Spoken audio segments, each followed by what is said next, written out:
अस्सलाम वालेकुम दोस्तों। पहला दिन बहुत बुरा रहा। पाकिस्तान की बुरी बैटिंग, बुरी बॉलिंग और उसके साथ साथ बुरी कप्तानी। पाकिस्तानी जो कप्तान है ना, उनकी थर्ड क्लास कप्तानी भाईजान। अब जबकि यहाँ पर लोग क्रिटिसिज्म करते हैं, हम जैसे लोग जब डिसअपॉइंट होते हैं इस तरह की परफॉर्मेंस देखकर, इनके ऊपर बात करते हैं, तो फिर यहाँ के जो कर्ता धर्ता हैं इनके, या फिर ऐसा कहा जाए कि जो मैनेजमेंट है वो कहते हैं कि भाई आप पाकिस्तानी प्लेयर्स को नहीं सह रहे। पाकिस्तानी प्लेयर्स की गलतियों को छुपाने के बजाय आप बहुत सारा उस पर क्रिटिसिज्म कर रहे हो, ये गलत बात है। भैया गलत बात ये है तो सही बात कौन सी है?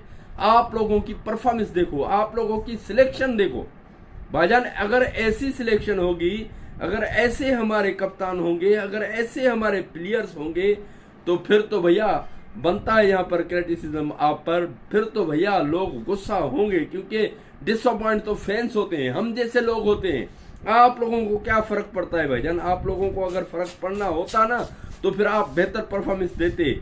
जिस पिच पर भैया, जिस पिच पर जहाँ पर कहा जा रहा था पेसर्स को फायदा होगा, जिस पिच को इस तरह से बनाया गया, घास छोड़ी गई, मतलब कि उन्होंने बेहतरीन अंदाज से ये पिच बजाई थी, जो कि बांग्लादेश के बोर्ड के अहकामात, मतलब उनके जो कर्ता धर्ता हैं, या फिर ऐसा कहा जाए कि जो पिच रीडिंग करने वाले हैं, या फिर उनकी जो मैनेजमेंट है, उन्होंने ये पिच बनाई थी। हालांकि यहाँ 2 दिन या 4 दिन पहले, मतलब 1 हफ्ता पहले ऐसा सोचा जा रहा था कि भैया यहाँ पर स्पिन पिच होगी। हमेशा ऐसा होता है, स्पिन को फेवर मिलती है पाकिस्तान में, बांग्लादेश में, चाहे श्रीलंका हो, यहाँ पर स्पिन को फेवर मिलती है। लेकिन भैया इन्होंने प्लान ही अलग कर दिया। इन्होंने पेसर्स के फायदे की पिच बनाई, लेकिन क्या ही पेस था, कमाल का पेस था पाकिस्तानी बॉलर्स का भाईजान। इनकी कितनी तारीफ करें हम, कितनी तारीफ करें? हम आपके सामने इनकी तारीफ करने जा रहे हैं, लेकिन वीडियो में आगे बढ़ने से पहले आपसे रिक्वेस्ट है, अगर आप हमारे चैनल पर न्यू जुड़े हो तो चैनल को सब्सक्राइब जरूर कीजिएगा और लाइक जरूर कीजिएगा भाईजान। अगर वीडियो पसंद आए तो अपने दोस्तों के साथ शेयर भी कीजिएगा, आपकी मेहरबानी होगी। शुक्रिया, आपकी सपोर्ट से हमारा चैनल आगे बढ़ा है, चैनल मोनेटाइज हुआ है। मजीद आपकी सपोर्ट की जरूरत है। बहरहाल यहाँ पर पहला दिन भाईजान 300 स्कोर रन, कोई भी सोच नहीं रहा था कि पहले दिन 300 स्कोर रन होगा, वो भी पाकिस्तानी, वो प्लेयर्स जो प्रीमियम बॉलर्स समझे जाते हैं पाकिस्तान के। वो खुद कहते हैं कि मैं प्रीमियम फास्ट बॉलर और ऑलराउंडर हूं। तो ऐसे ऑलराउंडर्स, ऐसे प्रीमियम फास्ट बॉलर्स हमें नहीं चाहिए जो कि इस तरह की परफॉर्मेंस दे। भैया देख लें यहाँ पर कितनी घटिया परफॉर्मेंस है। एक तो वहां जाने के बाद 2 दिन प्रैक्टिस करने के बाद हमें बहुत बुरी खबर मिली। बुरी खबर क्या थी? वो ये थी कि बाबर आजम इंजर्ड हुए, जो बेहतरीन बल्लेबाज पाकिस्तान के, वो इंजर्ड हुए, ये खबर हमें मिली। उसके बाद अब देखें, आज जो मैच देखा उस पर डिसअपॉइंट हम हुए, बड़े परेशान हुए। इस तरह की घटिया बॉलिंग भैया, 128, 127 और 119 और 18 भैया। जब एक बॉल जहां पर 118 की आई तो मैंने कहा स्लोअर फेंका होगा इसने। दूसरी बॉल 119 पर आई भाईजान, दूसरी बॉल 119 पर आई। ये मोहम्मद अब्बास की बात कर रहा हूं मैं। उसके अलावा जो प्रीमियम फास्ट बॉलर हैं, शाहीन शाह अफरीदी साहब, उनका पेस भी ऐसा ही है, 127, 128, 125 भाईजान। 130 से भी प्लस नहीं हो पा रहे। ये क्या बॉलिंग करेंगे? और लंबी, मतलब के पूरे दिन की 6-7 घंटे की जो है, यहाँ पर इनमें जान ही नहीं कि भाई ये क्रिकेट खेलें। इस तरह ऐसा कहा जा सकता है कि इनमें जान ही नहीं कि 6-7 घंटे की क्रिकेट खेले भाईजान।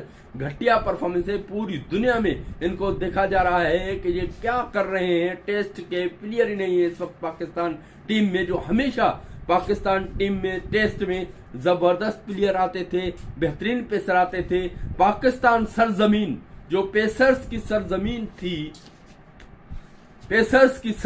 थी, जो कि कहा जाता था कि अलग अलग किस्म के, अलग अलग तरह के पेसर्स, और इस वक्त भी पाकिस्तान के पास ये रिकॉर्ड है कि भैया सबसे ज्यादा स्पीड में बॉलिंग करने वाला बॉलर भी अभी तक पाकिस्तानी ही है, जिसका रिकॉर्ड कोई नहीं तोड़ पाया अभी तक।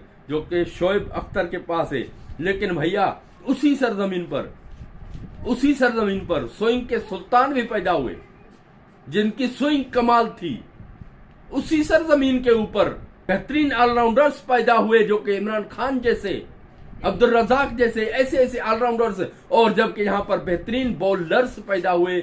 उस बॉलर्स की सरजमीन पर अब बॉलिंग का इतना कोलेप पाकिस्तान में, और फास्ट तो फास्ट, लेकिन जो स्पिन बॉलिंग है भाईजान, वो स्पिन बॉलर्स भी जो हैं वो 6 बॉल नो करवा रहे हैं। घटिया परफॉर्मेंस नोमान अली ने जहां 6 बॉलें डॉट करवा दी। और यहाँ नोमान का ये कसूर नहीं है, ये कसूर है तो पीसीबी का है, ये कसूर है तो पाकिस्तान के जो कर्ता धर्ता हैं, सिलेक्टर्स हैं, उनका है, जो मैनेजमेंट है उनका है। क्योंकि भैया अगर कोई बंदा 1 साल के बाद, 2 साल के बाद, 3 साल के बाद कुछ करेगा, कोई मतलब के आकर क्रिकेट खेलेगा, लगातार वो नहीं खेलेगा ना, तो मतलब के कहीं इंटरनेशनल क्रिकेट में वो होगा, तो फिर ऐसा ही करेगा भाईजान परफॉर्म। क्योंकि पाकिस्तानी सिलेक्टर्स जो हैं या कर्ता धर्ता हैं, जिस तरह से जैसन गैलेक्सी और गैरी क्रिस्टन छोड़ के गए थे, वो भी यही सवालात उठाते थे कि भाईजान बाहर से इंटरफेयर होता है, सिफारिश पे प्लेयर यहाँ पर भेजे जाते हैं। यही बात उन्होंने कही। और बाकी भी ऐसे बहुत से कोचेस हैं जो कहते रहते हैं पाकिस्तान के बारे में, अगर चाहे बाहर से इंटरफेयर ना हो तो पाकिस्तान में जितना टैलेंट है तो पाकिस्तान की टीम दुनिया की नंबर 1 टीम बन सकती है। लेकिन आज जो परफॉर्मेंस थी पाकिस्तान टीम की, वो घटिया परफॉर्मेंस थी। इस सबब यहाँ डिसअपॉइंट हुए हैं, हम सारे फैंस यहाँ पर डिसअपॉइंट हुए हैं, परेशानी लाहक है।